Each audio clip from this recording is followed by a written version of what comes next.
Hello everyone, welcome back to my channel. Before we get started on today's episode of CMYK Play, I just want to say I hope everybody had a happy holiday and a great new year.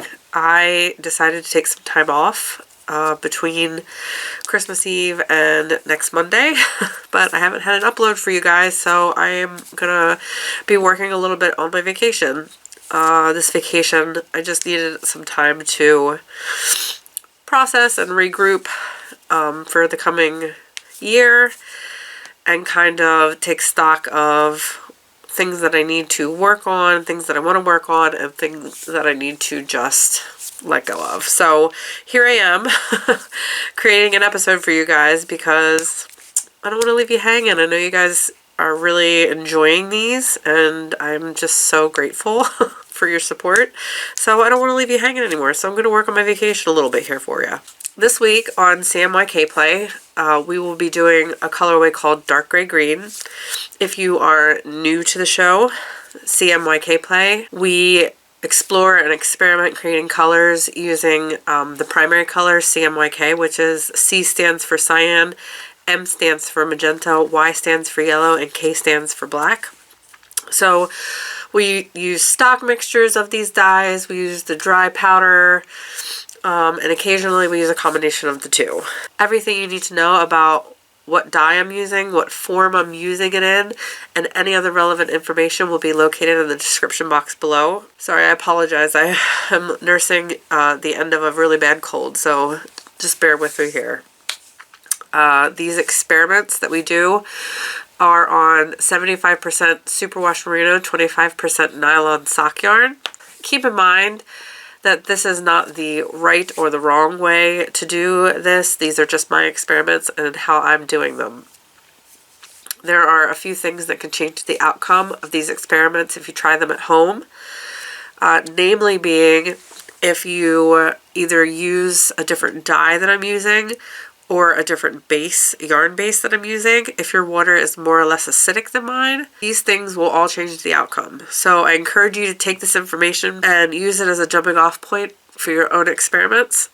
And with that being said, let's go to past me in the dye studio and start exploring this dark gray green colorway. Welcome to another episode of CMYK Play. Today we are going to be working on a dark gray green color. I'll pop it up on the screen here so you can see.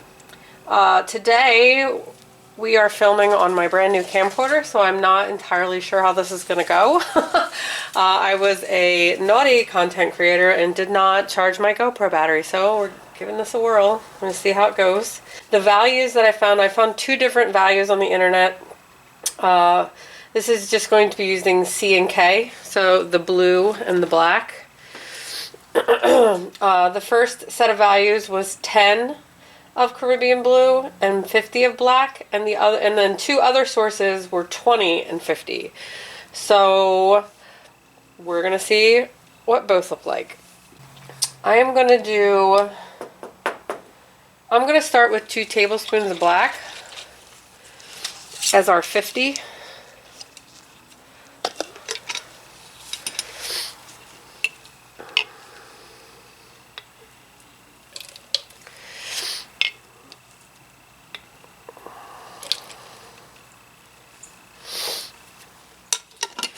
I'm going to add a little bit of water into that.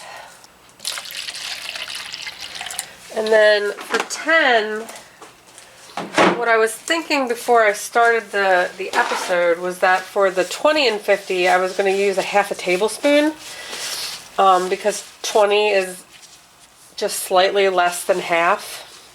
But for the 10, I think we're going to start with, let's see here. I think we're going to start with teaspoons and add teaspoons in until we get a shade that we like. So, blue is very messy for some reason. I don't know if it's this jar but it can get very messy. Alright, so we did 2 tablespoons of black, and now we're going to start with teaspoons of blue. So 1 teaspoon. And we'll add a teaspoon in at a time until we get it, like I said, till we get a shade we like. So there's one.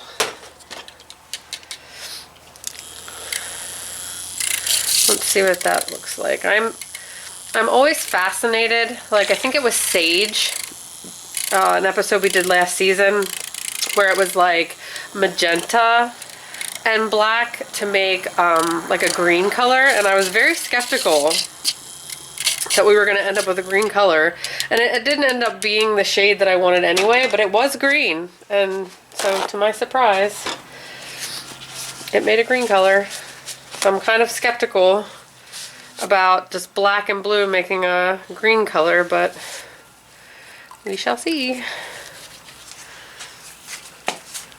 So that is just 1 teaspoon. That is clearly not enough. So let's add another teaspoon.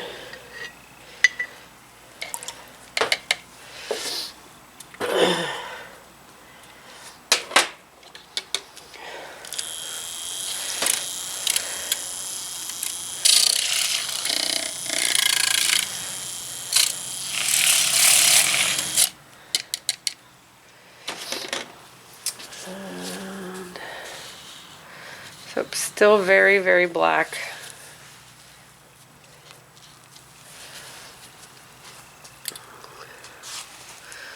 I don't know if you can see it on camera, but I am starting to see a bluish to that. So I'm going to let this set for a moment. Squeeze it all. I'm going to, because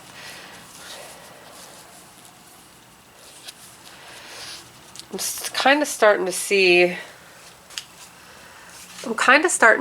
it a little bit.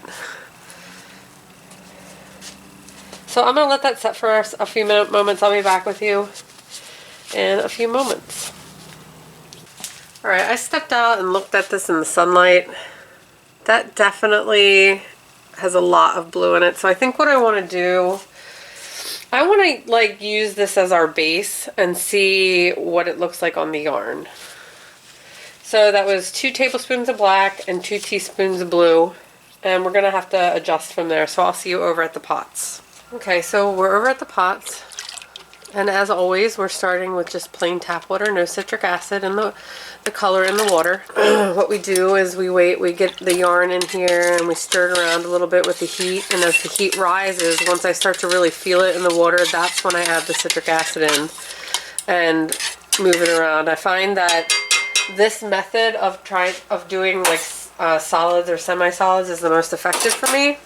It's probably not the only way. I'm sure there's a million other ways that dyers do it, but this is what I found to be most effective for myself. So let's get our skein. These episodes we dye on 75% superwash merino, 25% nylon fingering weight yarn.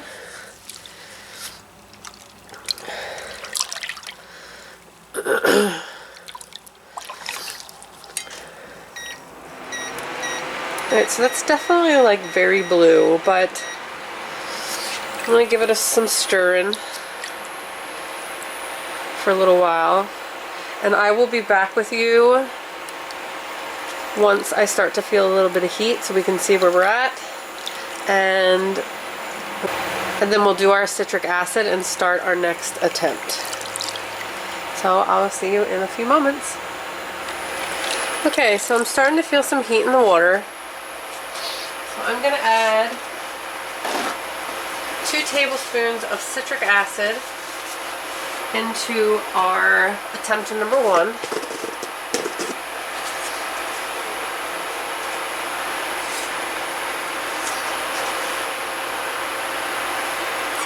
And the citric acid sounds like a scary word. You hear the word acid and you think, oh no. Citric acid is basically lemons.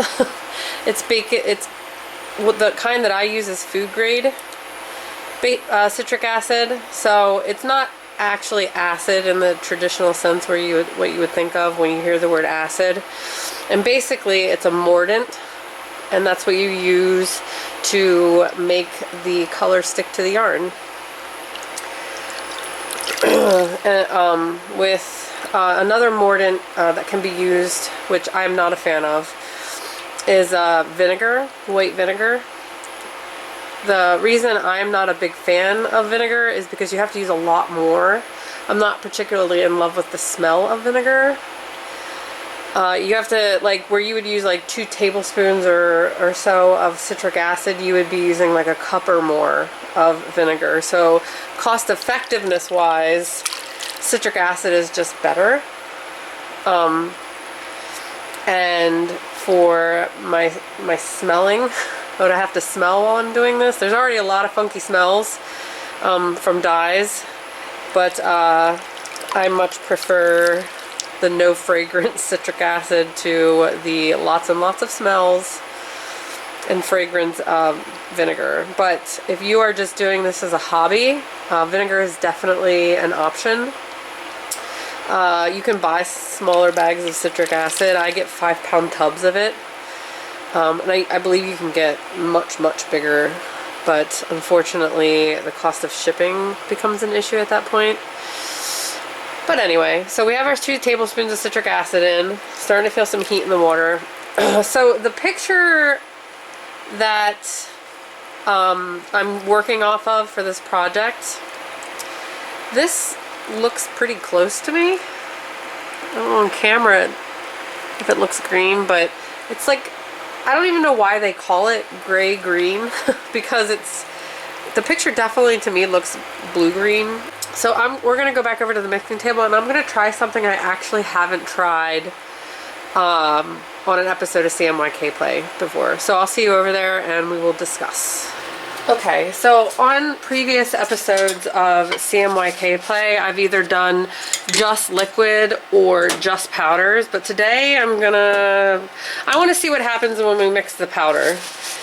Because, I mean, doing this, what I do in this series isn't quite an exact science. So, sometimes it works out better with a powder as opposed to a liquid. So we are going to see, I'm going to use the same values, the first set of values. I want to see in the powder form if it's the same. So it's the same powder I use to make the stocks. Nothing's different. This is exactly what I use to make the stock mixtures that I use in the videos. So we are going to go with 0.50 of black. Oops.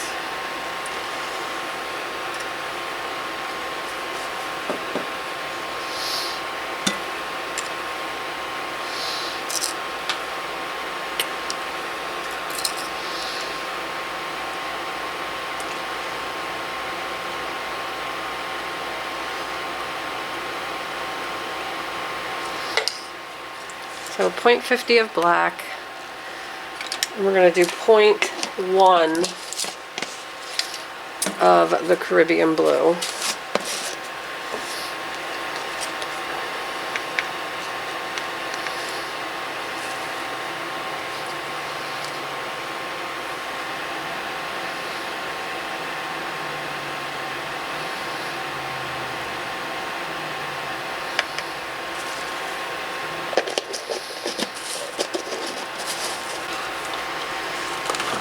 Alright, so now we have our dye in there.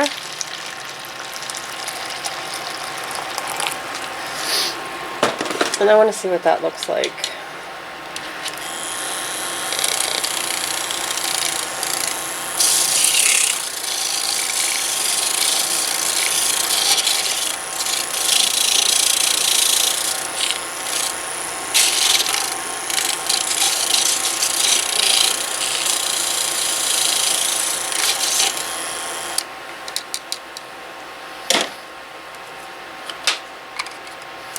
My pour scale. This is my favorite scale that I've been using for a long time now.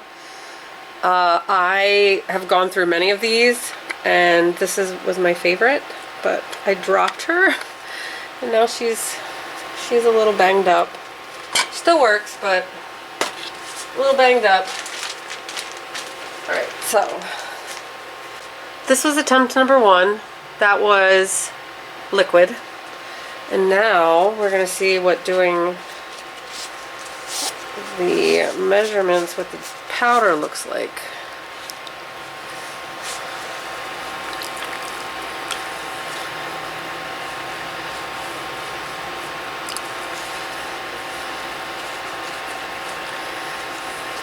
It's very hot. The water is very hot.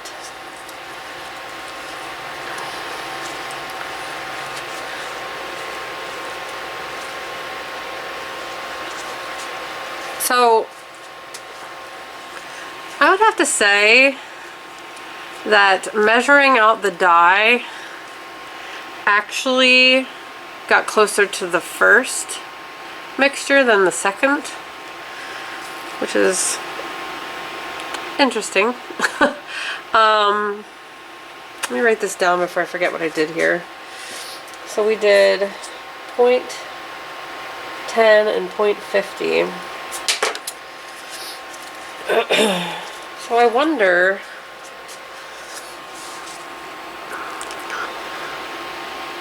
because now that this is dried up a little bit, I mean that is very close to the first liquid mixture.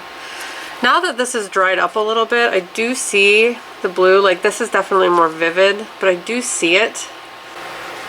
The picture that I'm working on this project from, I'm not sure. I think I want to say that the first attempt that we just did is closer, but, well, let's just give it a whirl. Let's give it a whirl, because I want to see, you know, everything is an experiment. This is what we do here. We try things out and see how they work and make adjustments. So I will see you over at the pots, and we are just gonna, I want to see what this looks like. We're over here playing with the temps number 2. Which is, we used powder this time, and I did 0.1 of the Caribbean Blue and 0.5 of the black. So I want to see what the paper towel test looks like now that we've, because essentially when we're making these mixtures, they're like concentrates. When we put them in the water, I don't know. That's really interesting. So I'm gonna get our second skein. Alright, so here's our second skein. We get some heat going here. Uh-oh.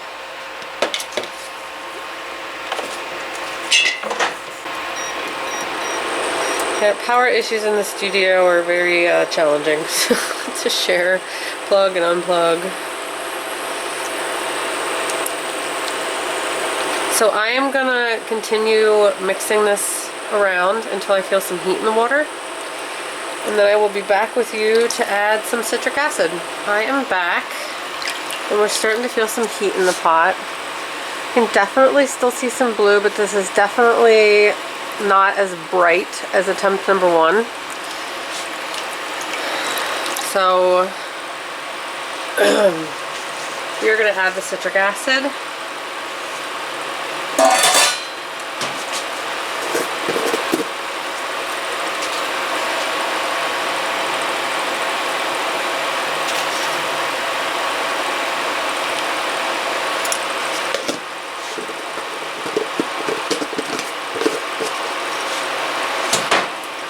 Tablespoons. Get that all mixed up.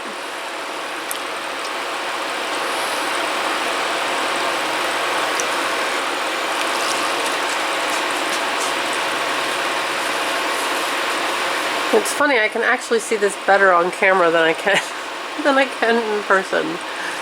The shade wise anyway. The camera seems to be picking up more than my eyes. Alright, so we've added the citric acid, and we are going to go make some decisions here about attempt number 3. So here we are for attempt number 3, and I'm I really thought it was interesting that, because I've never tested out that theory before, that the first one that I initially mixed up before I added more blue actually turned out to be like it's I can't visually see any difference here. So I thought that was really interesting. And I'm gonna try the second, we're gonna do powder again, and I'm gonna try the second CMYK values that I found, which was 20 and 50. So let's measure out our black.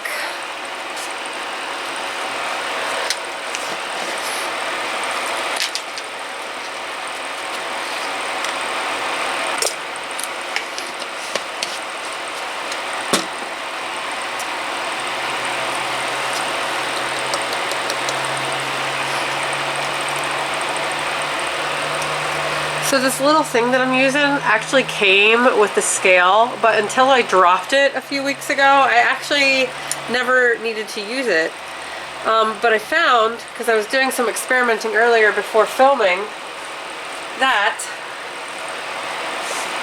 for the really, really small like figures, it's actually a lot easier to use than the aluminum foil that I generally use. Let me grab a piece of that. When I have really big amounts, like earlier I dyed slate and it was like 6 grams of each color. This fares a lot better with the larger amounts of dye. But for these small increments that I've been testing out, this actually helps it read because there's a little bit of weight to that.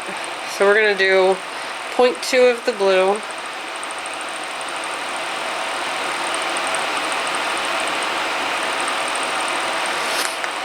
And I'm wondering if we might get into a situation, you know, where I say at the beginning of the show, we use dry mixtures and powdered mixtures, or I'm sorry, dry powdered mixtures and stock, and occasionally a combination of the two.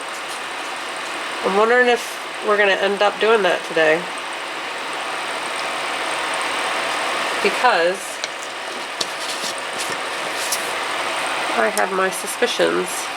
We will see. So that's 0.20 of blue.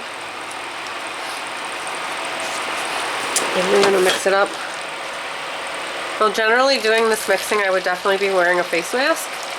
I am in a garage, so there's really good airflow with the door open, but when the door is not open, I have to wear that mask. And as a general rule of thumb, I recommend you always wear your mask. It's just, you can't hear me talk very well when I have the mask on. I see a lot more blue in this one. Great. So let's see. Let me write that down. I did 0.2. This was dry. And 0.5 of the powder.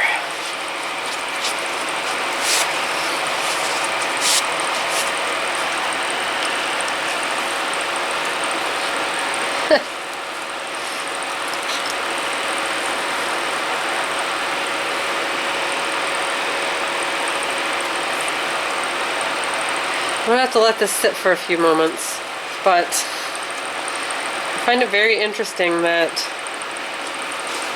it's kind of matching what I did with the liquids. I've never, like I said, I've never actually put that to the test.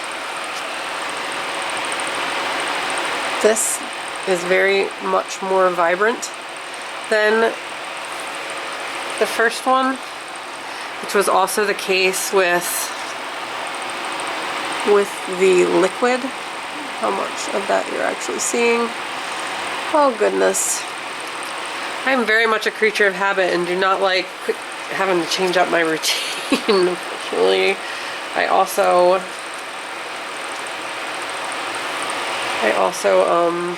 have a hard time remembering to charge things, so this is just what you get.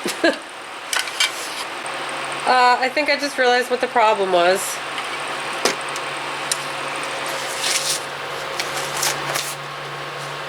Okay, so I actually stopped the recording and I went back just to make sure, I rewound the last clip just to make sure that I did put 0.2 in, and I did, but for some reason that actually made it look darker to me.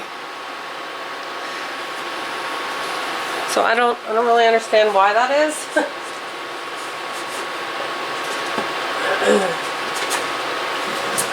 Because I didn't add any more of the black. It's just weird. I thought it would look more blue if we doubled it, so I'm not really sure. Okay, I went all the way back to the second mixture just to be sure, because I have ADD, so sometimes I can be saying one thing and doing a totally other thing. I just wanted to make sure that in that first dry powder mixture, I said that I put 0.10, but I just wanted to make sure I actually physically put 0.10, because it's just, to me that's showing up just as dark as the last one. So, which is odd. So, I honestly think the first attempt that I did is probably the closest to that supposed dark gray-green. But I am going to I'm going to go with this. I'm going to go with it. So I will see you over at the pots, and we'll find out what this looks like.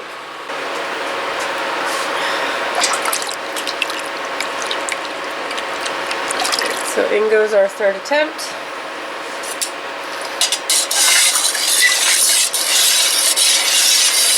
Stir it up real good. And just for fun, alright, now that we have it in the water, that definitely looks a lot lighter. So let's see what happens. Just gonna go with it. I will get our skein. Glue gets everywhere. I'm gonna turn the heat on. Oops.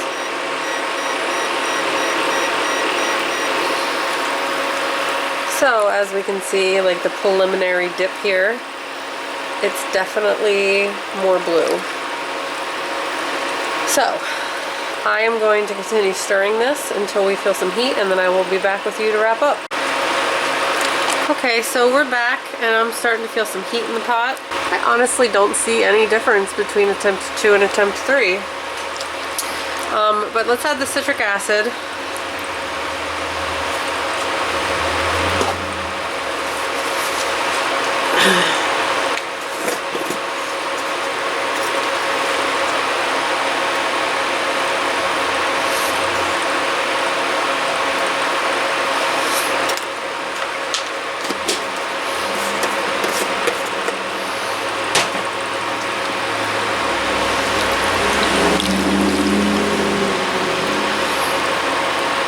Stir it around. So that was 2 tablespoons of citric acid, and so I'm gonna do something. I'm gonna do a 4th attempt. Generally I try to keep it to 3 attempts, but I had prepped some yarn for dyeing today, and I ended up doing something different. So I have a single skein of this fingering weight with nothing to do with it, and it's all prepped. And because I'm not seeing too much difference, I mean, honestly, it just looks darker to me. But when I look at that picture, I definitely see blue. But it says gray-green, and I wonder if it's like, because teal is one of those colors that it looks different to everybody. Along with magenta, because magenta is your brain makes up that color. Magenta actually isn't on the color spectrum, which is a whole big thing, and if you Google that, you can find videos on your own time. I'm not here to get into a color theory debate, but I just want to, since I have this skein with no home or no purpose right now, I am going to do a 4th attempt to see if I can get a somewhat green out of this using some of these formulas and adding some yellow, because this is my show and I do what I want. So I'm going to do 4 today. I will see you back at the mixing table. Number 4, I am going to add in yellow, because I want to see if we can actually get a gray-green Like I said, that it looks blue to me, and it's called gray-green, and I'm gonna play around. So I want to use the same liquid measurements from the first attempt. So we had 2 teaspoons of blue, 2 tablespoons of black, and then we'll go from there. 2 tablespoons of black.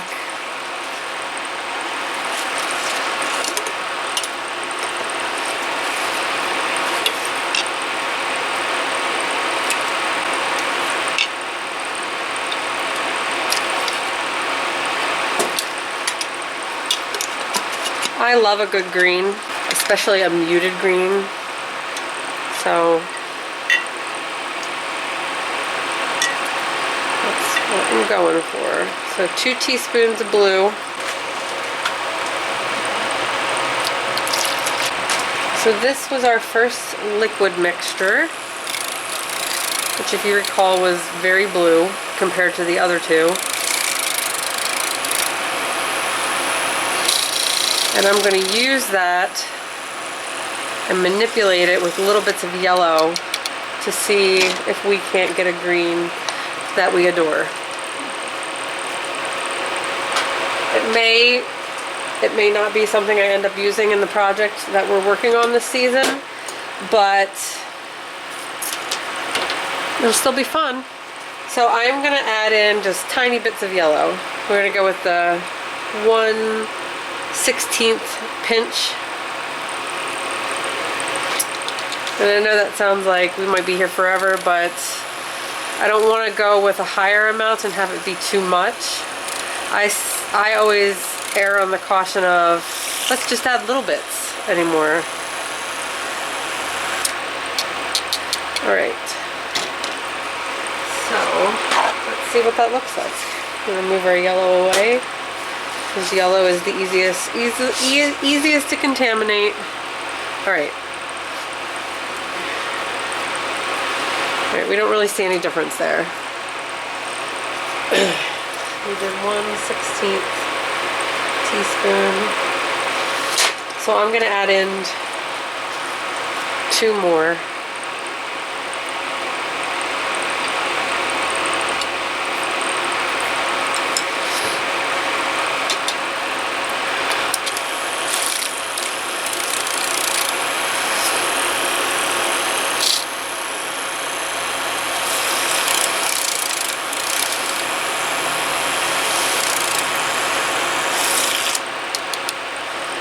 See if we get what that looks like.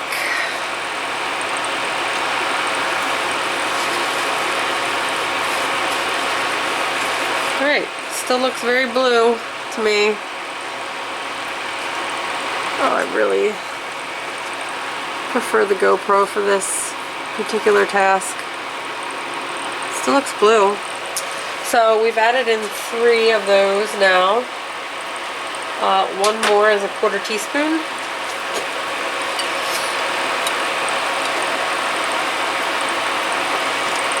I've added in 1 more, 4 of those is a 1/4 teaspoon, so I am going to actually add in another 1/4 teaspoon.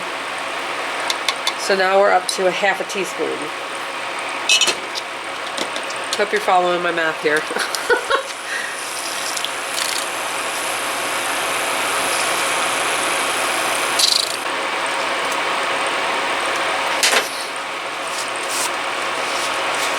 Let's see what that looks like.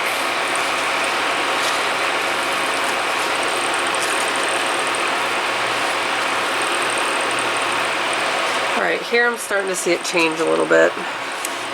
I'm starting to pick up more greens. Let's compare it. It's very slight, but there is green there. I'm going to let that set for a few moments because I want to let that paper towel dry up a little bit. So, now that it's dried a little bit, there's definitely some green action happening there. It's subtle, which is a kind of the point of what I was going after. Still could be blue, could be green. I think I hesitate to add any more of the yellow in because you get to a point where you pass where you pass go and you don't get $200. I will meet you over at the pots in a few moments. Alright, our random fourth attempt. There is no citric acid in the water. However, this the skein that was prepped and unused was prepped in citric acid water. So just for, you know, just so you know, like this isn't like the skeins that I prep for the show normally. This sat in citric acid water overnight. So, let me get the skein and turn on the heat.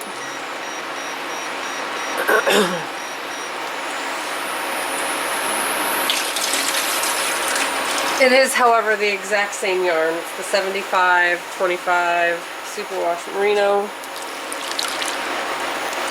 Oh yeah. Mama likes.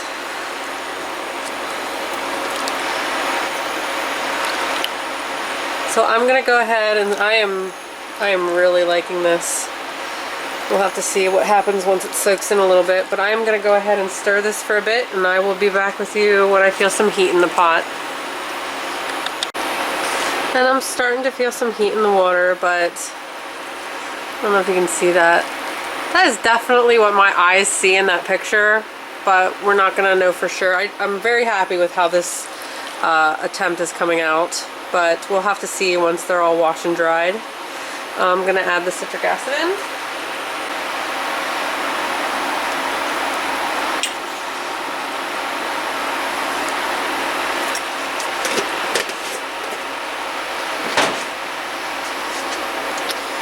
So 2 tablespoons of citric acid. Stir it around. So overall, all the colors that we made are very beautiful. I don't, like, to my eyes while it's wet, I cannot see too much of a difference between attempt 2 and attempt 3. So much so that I had to mark attempt 3 with extra zip ties so that I know which is which. So we'll have to see. Like I said, I'm gonna go ahead and send you back to Present Me, who will talk to you some more about these after they're washed and dried. Welcome back. I hope you enjoyed today's dye session. I will say that it was very, very hard for me to determine what was happening. What was happening in the pots with the first 3. They're all slightly different, but when they were wet, it was just, I just couldn't tell. So now that they're dry, let's take a look at them. So for number 1, which we used liquid stock mixture for, we did 2 teaspoons of Caribbean blue and 2 tablespoons of black. So this was our base.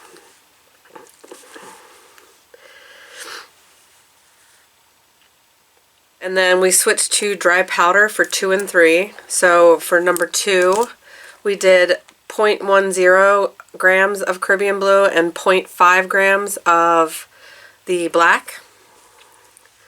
And this is what it looked like.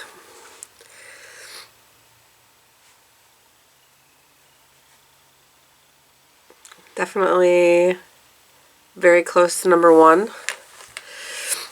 Now the difference between 2 and 3 was that we added, for 3 we did 0.20 grams of Caribbean blue and 0.5 grams of the black.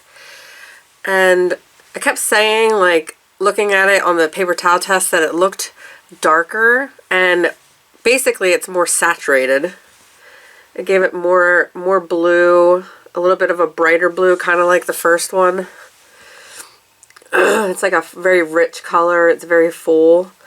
In comparison to 1 and 2, this is definitely a more richer blue than the first 2. So when I picked out these colors for this project that we're working on, the palette that I put together was using, I like surfed the internet for, you know, color inspiration, and this palette that I found was created by DMC, which, if you're not familiar, DMC is like the most popular embroidery floss company.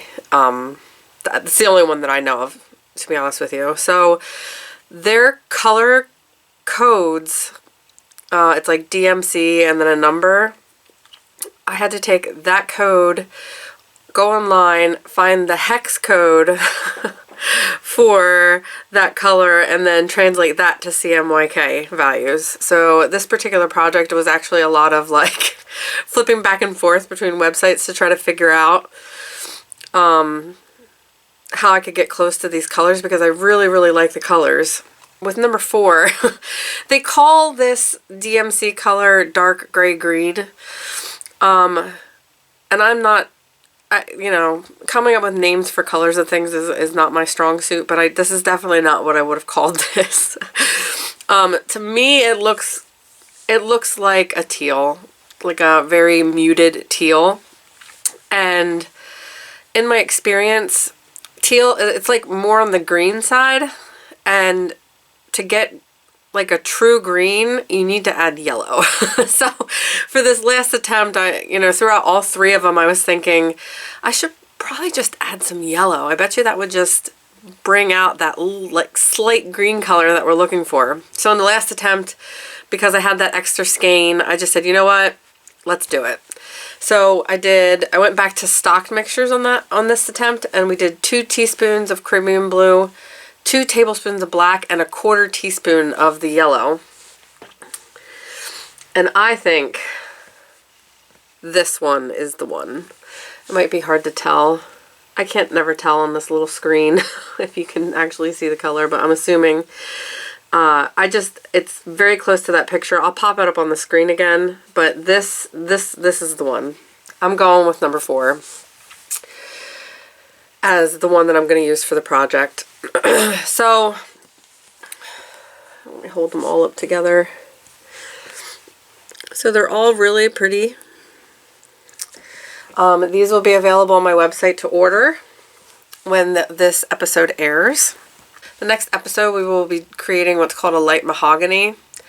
I am almost 95% sure I'm going to be changing some of these names when I make the kit for the project that I'm doing. But DMC calls it light mahogany, so that is the color that we'll be attempting to create next time. If you haven't already, please subscribe and like and share if you feel it's something worth sharing. That really helps me out. And I will catch you guys next time. Thank you, and happy dyeing.